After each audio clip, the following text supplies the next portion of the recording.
అందరికీ నమస్కారం. నేను మీ ఎస్పీజీ.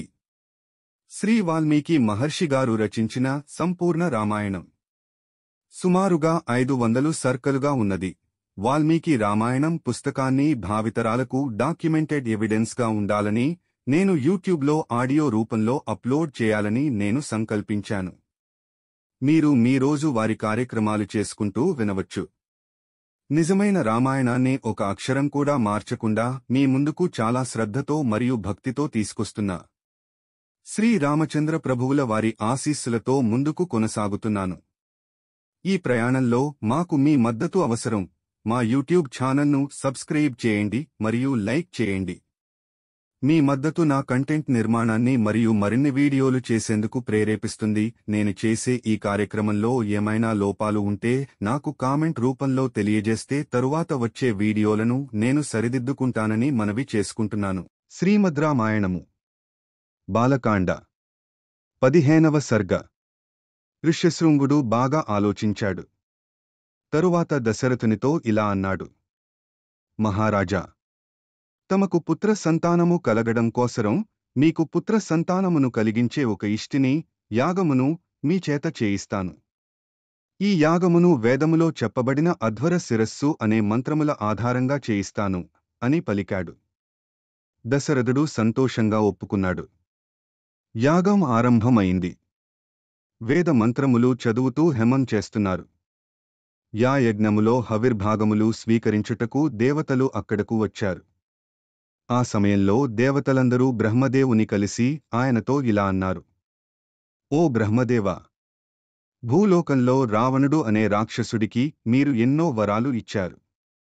ఆ వరాల ప్రభావంతో గర్వించి ఆ రాక్షసుడు దేవతలను, మునులను, సజ్జనులను బాధిస్తున్నాడు. అతనిని కట్టడి చేయడం మా వల్ల కావడం లేదు. ఎందుకంటే మీరు అతనికి వరాలు ఇచ్చారు. వాటిని మేము గౌరవించాలి కదా. అందుకని మేము అతని మీద కఠినంగా వ్యవహరించలేకపోతున్నాము.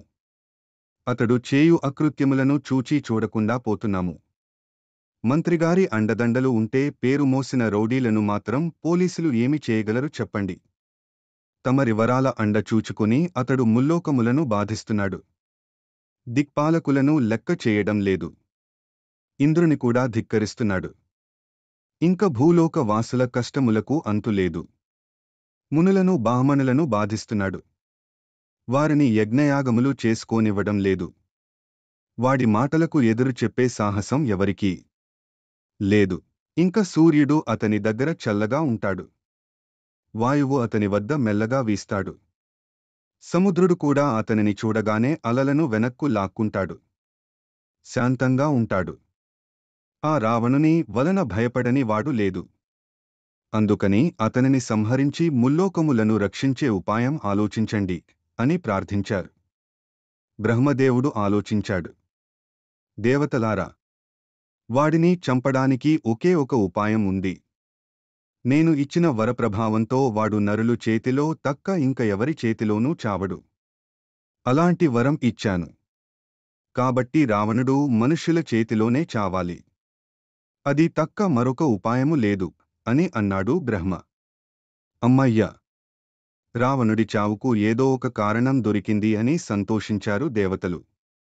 ఇంతలో విష్ణుమూర్తి అక్కడకు వచ్చాడు. దేవతలందరూ విష్ణువుకు నమస్కరించారు. ఆయనతో ఇలా అన్నారు.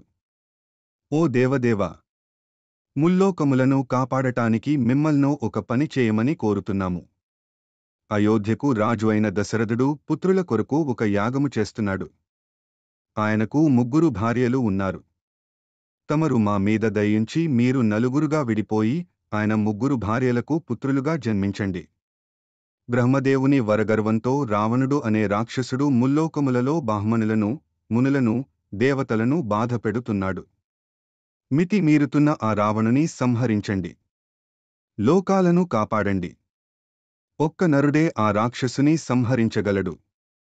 కాబట్టి తమరు మానవుడిగా జన్మించి ఆ రాక్షసుని సంహరించండి అని వేడుకున్నారు.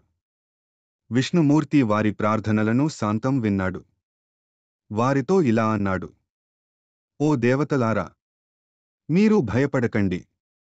మీకు త్వరలో రావణుని బారి నుండి విముక్తి లభిస్తుంది. మీరు కోరినట్టు నేను భూమి మీద అవతరిస్తాను.